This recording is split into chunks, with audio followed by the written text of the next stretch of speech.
When Jesus says stop judging, he means stop judging rashly and falsely with regard to the sins and the faults of others that are unseen and uncertain.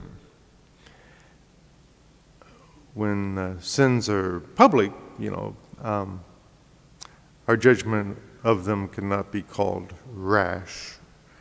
But that doesn't mean that we go around spreading the known sins of other people. That's called detraction, and that has to be avoided. The trouble today is, you can teach moral truths that God has revealed to us, such as sins of divorce and remarriage or homosexuality, and you can be accused of being judgmental. This isn't the case at all. We're not judging the people who do these things. That's God's job. We're just passing on what God has revealed to us so that we will know what is required of those who wish to go to heaven. Now, getting back to the point at hand, being judgmental is a big problem, even among Christians. So how can we avoid this malicious sin and not be contaminated, by the world's view of who is good and who is bad? We have to give people the benefit of the doubt and think the best of them, if we wish to grow in love. We all know how easy it is to misjudge and how difficult it is to be impartial in our judgment. Our judgment of others is usually, off the mark because, we can't see inside the person to their inner motives and intentions, or we don't have access to all the facts, or, we're swayed by bias or irrational impressions of people. It's always much easier to find fault in others than in ourselves. This is why Jesus called his critics hypocrites. St. Augustine explains that the word hypocrite is aptly employed here, since the denouncing of evils is best viewed as a matter only for upright persons of goodwill.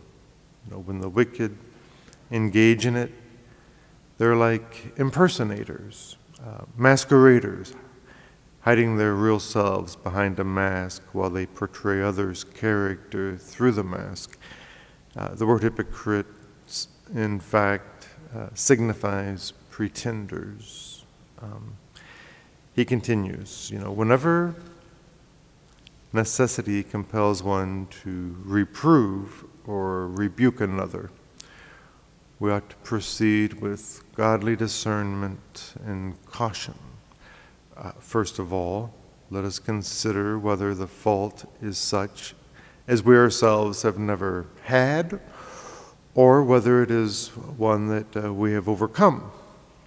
Then, if we have never had such a fault, let us remember that we are human and could have had it.